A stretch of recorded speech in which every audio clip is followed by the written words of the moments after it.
Welcome, one and all, to episode 23 of the Grind to Greatness Challenge and Total Extreme Wrestling 9. My name is Nick, and I will be your guide for this episode. This is a pretty big one tonight. We will have Clash of the Elite, which is a pay-per-view hosting a 5-way title match for the five-way World Championship match, where Roddy Piper defends against Terry Funk, Stan Hansen, Bret Hart, and Randy Savage, who has recently very much come into his own.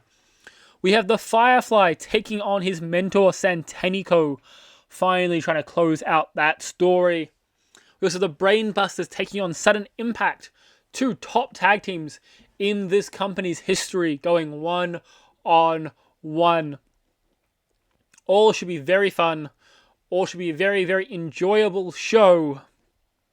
And I hope you stick around to see it through, because afterwards we will have the Battle Leagues, which is our round-robin G1 inspired tournament. Historically, the Battle Leagues has been won by first Tully Blanchard, where he went on to challenge, I think it was Terry Funk for the world title and lost. Then we had Santanico, who went on to challenge Bret Hart and lost. Then we had Atsushi Onita, who won the world title and went on to challenge... Who was it that year that he went on to challenge? It was a heel champion. Oh, Santanico. And he lost. I think it was Santanico. Anyway, then Randy Savage went on and lost. You've got a really, really good chance of winning the world title if you win the Battle Leagues. It has a super, super high success rate, win-wise. So hey, we'll see how it goes. I'm doubtful, but hey, maybe this is the year I book someone to win off the back of the Battle Leagues. You will have to wait and find out. We have the Tag Team Unified Championships. After they unified, the FFW Championships, the NWA Australian Championships, and the New Zealand Championships. I can't remember the exact names, all of them.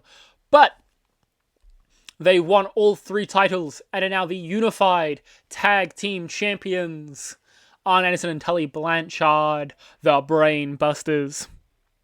This game, they'll have their titles on the line up against Brad Armstrong and Jim Brunzell, who beat them for the belts last time with a 63-day reign. They've made it past 63 days, but not by much. Can they hold on any longer? And of course, our mid-card championship, our TV championship, was won by Aero Flash, one of our former tag team champions, and a great, young 20-year-old worker who's been doing very well and deserved to win a singles title in his run. Again, making him one off being a Grand Slam champion. I'm going to cut to the intro, and then I will see you guys at Clash of the Elite.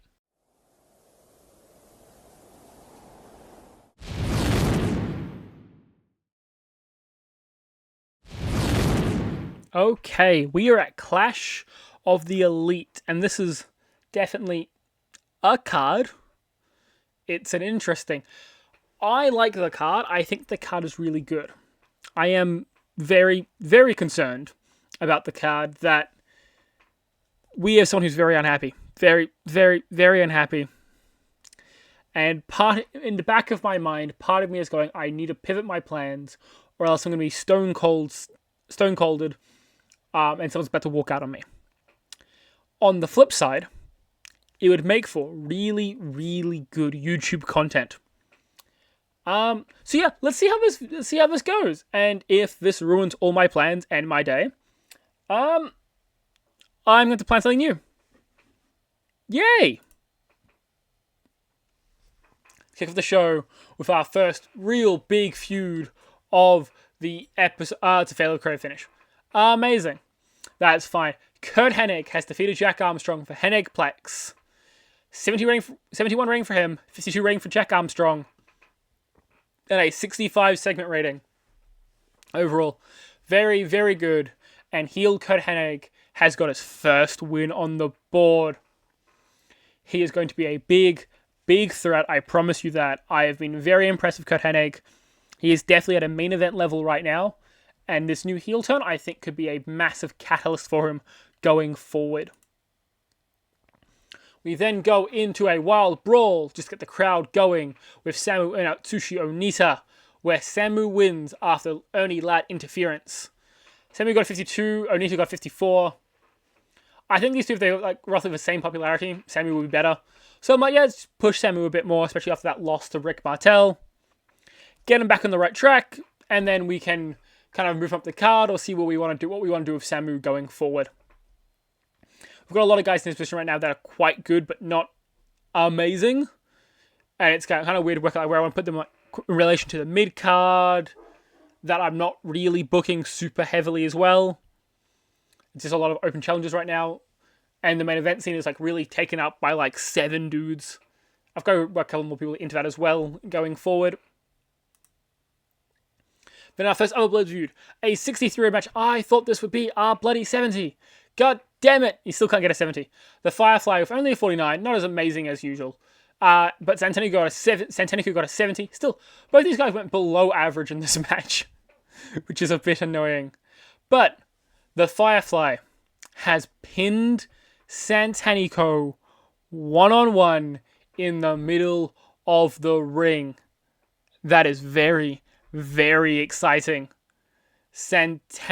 The Firefly should be getting a big popularity boost coming out of this, and should be in a great, great spot going into the Battle Leagues as well. We will then go to our next segment, which is a tag team match. Underperformed again. Everything else seems to be underperforming just slightly. Like, everyone in this match is like just slightly worse than I expect them to do normally. There's Arn Anderson is back to his best at a 50, Tully Blanchard at 49, Brad Armstrong 53, Jim Brunzell at 41. So everyone was really standard in this match, which is a shame. But also, Brad Armstrong, Jim Brunzell getting a tag team specialist bonus, Arn Anderson, Tully Blanchard getting tag team specialist bonus. Both good. And the Brainbusters are defeated Sun and Impact in 1302. Still world champion, still unified tag team unified champions. Still getting that reign going. They've put away Sun and Impact for now to see how long they can survive on it. Then in our main event, we have a very, very angry Roddy Piper when Randy Savage has walked out with the gold when he pinned Stan Hansen for flying elbow drop. A match that was designed so the wrestlers could go out and steal the show. Randy Savage is FFW World Champion. He got a 78 this match. I told them all to go steal the show. They surely did. Only a 76-second rating, I think, is a scam. And I don't know why that happened. Other than maybe Bret Hart was pissed and it pulled down the ratings. Because all things considered, this was amazing. It is really just inconsistent physical condition. If I made the match shorter, they would have done it. If I made the match shorter, they would have got like a crazy high score. Because the wrestling in this match is phenomenal. 80 from Roddy Piper, who is just at his very best. Bret Hart is 77. Randy Savage is 78. Terry Funk is 72. Everyone is at their very, very best and looking very good. Only a 72 in the overall show. I say only. Still a very good show, but not as amazing as we would like with that crazy stacked main event. So we finish off the show. We can address the locker room. Okay, what do we want to tell the locker room? Roddy Piper, I'm going to put you on as a good example, so if he'll learn from you. Can I praise you twice? If I can, that's really funny. Okay, I can't. That is a shame. Who else do I praise on a great performance? Stan Hansen after he lost. Scene please, was happy with the speech. Cool.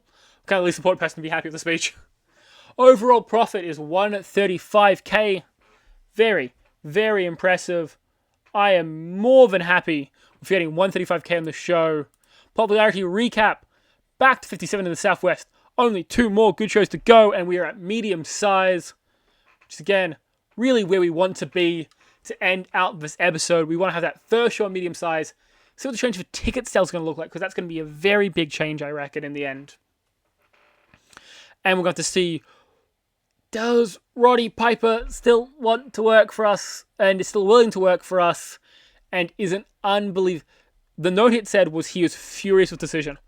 I went through every single person in my roster, seeing who'd be okay with him losing, and he said none of them.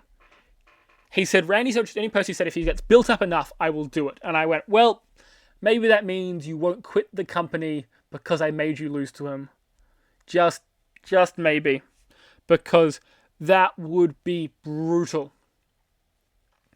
Roddy Piper's been kind of an important part. And, funnily enough, he's not in my immediate plans in my head, I don't think. My plans might change. My original plans put the belt onto Terry Funk. And give Terry Funk, probably the one final run or whatnot as a heel. Maybe we'll give a commemorative face run as well. But, be a great run for Terry Funk. And I'm like, nope. They're not going to be happy with that one, are they? Every single person in that match was unhappy that Terry Funk was going to win. Which is annoying, because it also messes with my plans going forward as well. That's fine. I'm going to have to work all of this stuff out as we go into the battle leagues. I'm really trying to stall because I don't want to, I don't want to skip through this because, it might go immediately. And then, I want to see what the fallout from Roddy Piper is and if I can make him happy with a couple of character ideas and a massive, massive bonus. But I'm honestly... the loading screens in this game take so long, guys. I'm only 4.5 years into the save. This is a 15-year save, probably. My computer's going to blow up every time I try and skip a day. I may have to drop down to TV tapings just so I'm not going through a million loading screens every single time. We have made it to the hiring part of those processing decisions. So surely that does mean that we are in position. And yes, we are as we go right through. That's very good. Okay. 11,500 fans at Clash of the Elite is amazing. It was an awesome show. People are happy. Scorpio offer don't care about. 92k tuned in to watch as well. Amazing. What is the damage? That's the wrong button. There we go. What is the damage? Firstly, I want to check out Randy Savage's popularity. Southwest at the 47. He didn't even gain popularity in the end. Well, that was pointless. It's fine. I need to get belt off him eventually anyway. Did he lose popularity? He lost no popularity. He's still pleased? I should have gave the belt to Terry Funk. I should have gave the belt to Terry Funk. I should have gave the belt to Terry Funk. I should have gave the belt to Terry Funk. He's actually been happy with his recent booking because he's been winning. Man, I overestimated how angry this man would be about losing. Oh, I built it up so much, and he's completely fine. I'm still absolutely going to use that, I reckon. I was searching of this. Wait, this person I think entered wrestling literally the last couple of days, right? Yeah, the 12th of April. So within a year of now is when this guy entered wrestling. And he's listed as a prodigy. The mask is interesting. It's not a great mask. But he does look like he could be very, very good. 15 years old. Psychology's already pretty good. Prodigy, so will develop pretty fast. I actually think this is worth a shortlist. Funnily enough. And can work in America. It's amazing. Yeah, that's worth a shortlist. We do need to go get another storyline cooking fast, because we have ran out of our storylines. We burnt so many in that last show to not get anywhere. We have Elevation number 27 in 13 days' time. So I will see for that. Hopefully our last Elevation, as coming, it's not medium size, but also last time I said that, it went really, really wrong. Yeah, we'll see how it goes. I'm sure this will hopefully go to plan. Maybe. See you after the cut! Welcome to our announcement of the Battle League 1988, where we will announce all 8 competitors that are in each group. I have just realized that I have named the blue group also the orange group. The purple-orange group is the blue group, the orange-orange group is the orange group. I hope that makes complete and utter sense, and none of that is confusing in any way. Look at the colours, it probably helps. I'm competent at my job. I got the year right for, I think, the first time ever doing this. But let's go to our first competitor. Entering into the Battle League for his second time. You have, his third time. You have my player character, the Firefly, who has got a combined record of 1 win and 4 losses in his other appearances, which is honestly impressively bad. Especially for my player character, who I'm trying to push. We then have, entering in at the second position in the blue group, is Bret Hart, also with 2 Battle Leagues to his name, but he has got 4 wins and 1 loss amongst them, making the semi-final twice and the final once, yet Bret Hart has never claimed it, one of the only trophies he has yet to claim in Firefly Wrestling. We then have Samu, who's entering it for the second time. After the last one, he went 1-1, and had a very mediocre run in the Battle Leagues. And then lastly, we have Stan Hansen making his Battle Leagues debut, and probably the second favorite to make out of the group behind Bret Hart. In the orange group, we kick off with Otsushi Onita, the first former winner actually in the tournament. He's got a combined record of 3-3 within the tournament, winning it on his debut, and then going 1-2 last year. Entrant number 2 into the orange group is Curt Hennig. Curt Hennig, I believe, is making his debut. No, he was in it last year. Actually, he went 2-1. Had a somewhat successful campaign before losing to Santanico in the semi-finals. Santanico has been in 2 of these already. I've got the same 4-1 record as Bret Hart, but instead of having only 1 final, has 2 finals and a victory. By far the most successful man in this tournament so far. And then lastly, we have Cactus Jack making his Battle League debut as well. And he should be an exciting prospect to look in the Battle Leagues as you see how he develops and grows throughout the tournament. I hope this has added excitement and drama and added to the history and value, because I'm good with content. Yeah! Hope you enjoy. I will cut straight back to our next pay-per-view. Just one cut. Hopefully, this time, it is our last ever elevation at medium, before we get to medium size. Should be a better card than last time in theory. Please don't crash and burn all my good matches. We'll see how it goes. We've got a bit of a pre-show matches. Again, trying to get big stars on the cards when I don't have them booked, especially in tournament stuff like this. We'll get a whole lot easier when we've got a TV show running. Bit more difficult for now. But, well, I have difficulty with that. Let's jump into the pre-show and show you where we've got. We do have one person a bit upset with their match tonight as well, but that's fine. If it should start, I can never tell if it's my computer being slow or I'm just, clicking too much. We'll see. It's fine. Just to try and get the titles to not lose momentum a bunch. The Fireflies made the defense of both the titles from the company we bought, because we haven't unified them yet. And honestly, I'm not sure how I'm going to unify them. We'll see. I've got some plans, but yeah. Firefly at 52, very good. Firefly Junior 27, still pretty solid. And Arrow and El Snow at 43. All around, I'm pretty happy with all of that. And hey, lights out kick to my younger brother.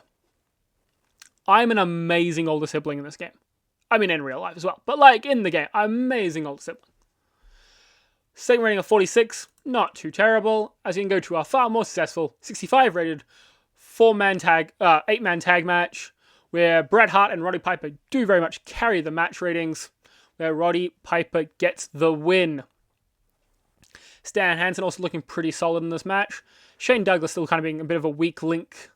But hey, he's, I think, 19 or 20. I can give him a break. Then a 58. That's very successful from the Rock and Roll Express and the Faces of Fear. Robert Gibson a 48 and Ricky Morton 55, making the match a little bit better, as the Rock and Roll Express have pinned the Faces of Fear and will use that to get their number one contenders for the tag team titles against the Brainbusters in a second chance after they lost the finals of the Battle Leagues. Then a fatal 4-way for the Great Lakes Championship still doesn't deliver. But Rick Rude with 57 was the best in the match. Looked very good in this match. He's kind of looked a bit off for a while now, but that's very good. Aeroflash, the weakest performer. Not amazing, but fine. Jack Armstrong doing pretty solid as well, 52. Definitely kind of lowering him down the card a bit more now after he's had that Kurt Hennig feud. Kind of got the most uses we can really get out of him. And he's now just going to going to become a bit more of a warm body we can chuck in and has a bit of legacy within the company.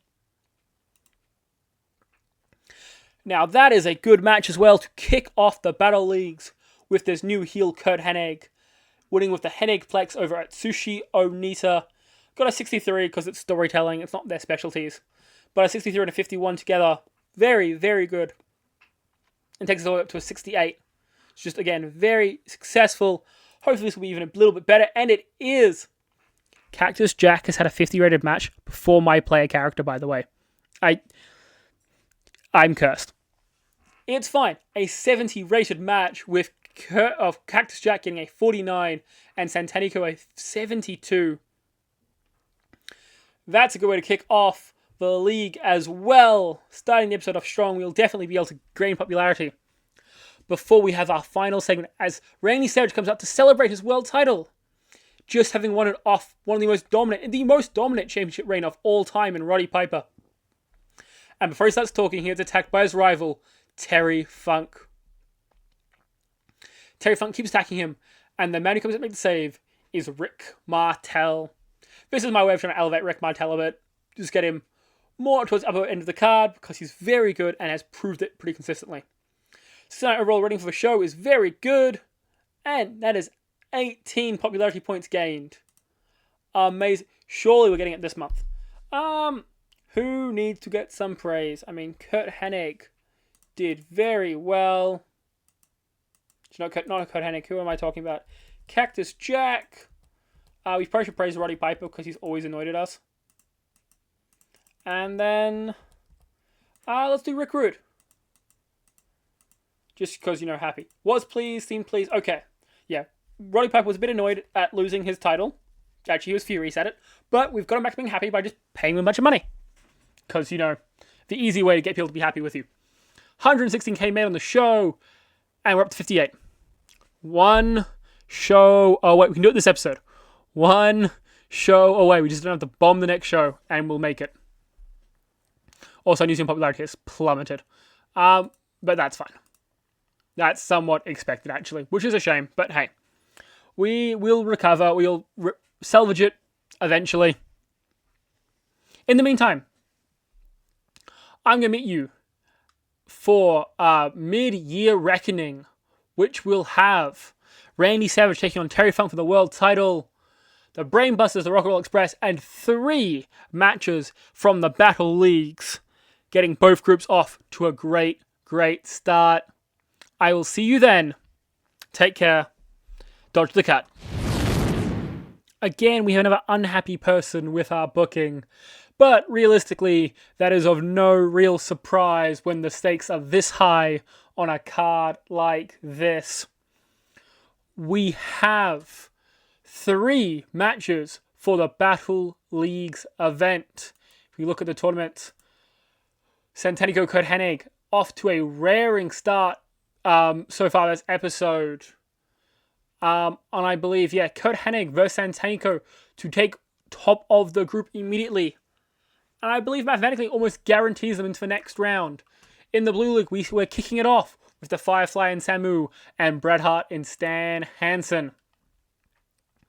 We'll also have a pre-show match just because let's use Roddy Piper in a way while he's not, fighting for the world title. And that is just giving young talent the rub. We'll see how it goes. And let's kick off this show strong. Roddy Piper defeats Cactus Jack with 72. Cactus Jack is getting amazing ratings. Just consistently putting off great people.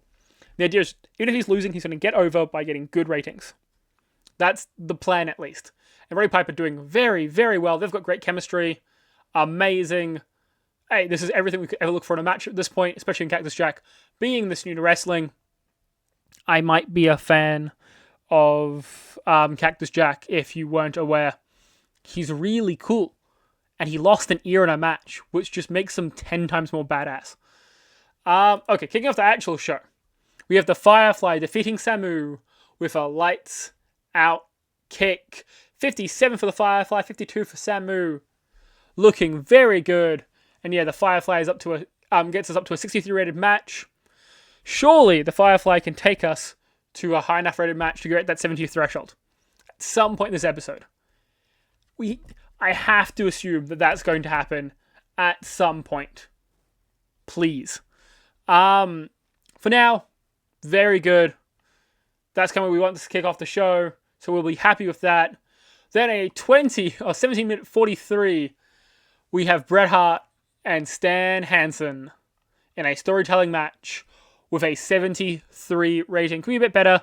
Stan Hansen isn't quite getting the same ratings we were looking for originally, but he's getting good enough to be a main eventer right now, I think.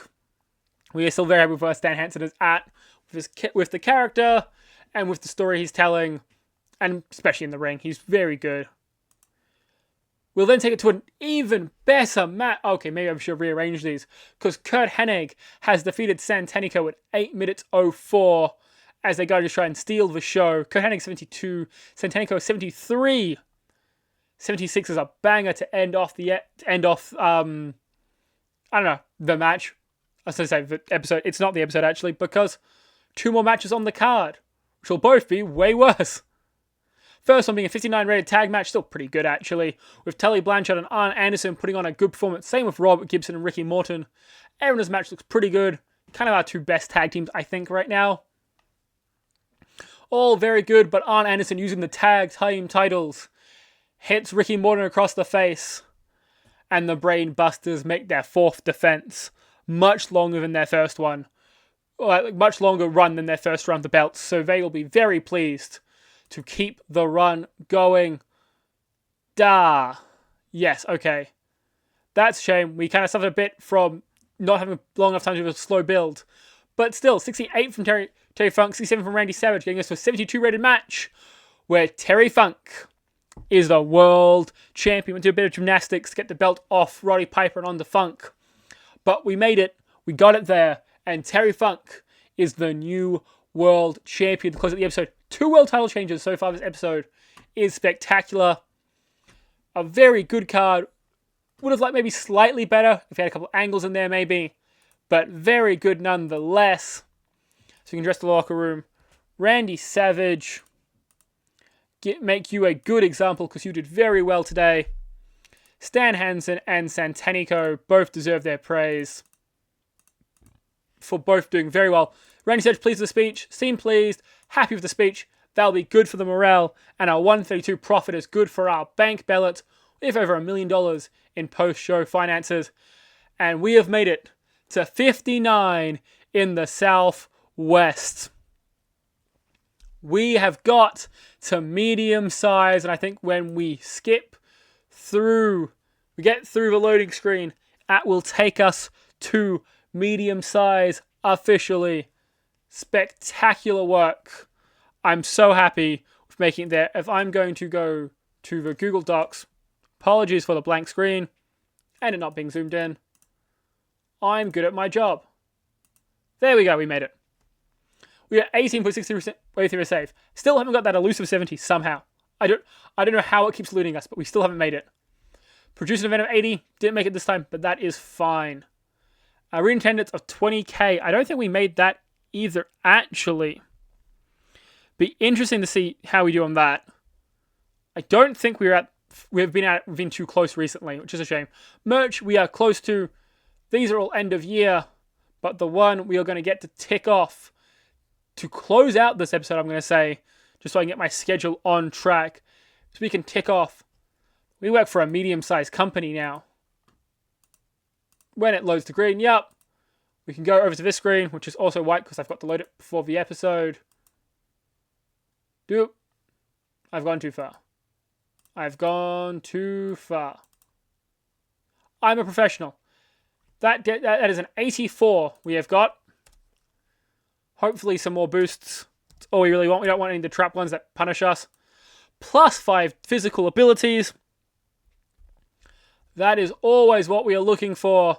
That is very, very good. We are happy with getting that. I keep getting even warnings that my recording's buffering on me. So we're going to see how it actually looks. I think it might just be that the game is a bit frozen on my side, which is amazing to see. So in saying that, I think I'm going to cut it here. I will cut back to us seeing that we are on medium size officially, and then we can end off the episode on a happy note with a new world champion. See you in just a sec. Okay, so this is it. This is the official. We are at medium size in the game. We can now offer exclusive written contracts to our biggest stars. We can now, I think, sign a couple of even better TV deals, which will be just fantastic, I am sure. We have a couple of stars still, actually. We've got better than we expected. Looking through the screen, we can see that our current Great Lakes champion is Aeroflash, we call it the episode. He's got a 43-day reign going on, which is very good. And that is going... Then he's got 15 days without defense, but he'll be making a defense, I think, somewhat soon. At the next show, we have the tag team champions being Arn Ensign and Tully Blanchard with their 106-day reign. Looking very good. Closing in on the second longest run of all time, which was Sudden Impact, All Ready to Die, both of which had 119 days. They should be expecting to hopefully get past that if they can make it past their next defense. Then we have the world champion, that being the 3-time world champion Terry Funk, who ended Randy Savage's run at 28 days, making it the shortest run as a world champion of all time. And I am confident that Randy will not be happy to see that. We are at medium size though, so I can start going through our contracts that are coming up and working out who do we want on the house show circuit. Because I can go to Mr. Cactus Jack here. I can go talk to this man. And I can offer you an exclusive written deal worth, let's say, $2,500 per month. We'll run it for a couple of years. I cover your travel, as long as you're working my house shows. To at 8:30 mark, I'll take that. And Cactus Jack will be our first exclusive written wrestler. I'm going to go through the rest of the roster, work out who we want, who we don't want on these contracts. It's going to be most of them, I think. We want to make sure we're never going to run into issues with scheduling or anything, and we can build a very comprehensive house show circuit with especially our young talent in the ring. Get them all up to the level. But you'll have to see who's on those contracts and where we are at when I come to you guys next episode, as we will close out the Battle Leagues. And then I think we're going to leave it on that cliffhanger of who's going to win it. But you have to wait and find out next episode. Until then, take care. Firefly out.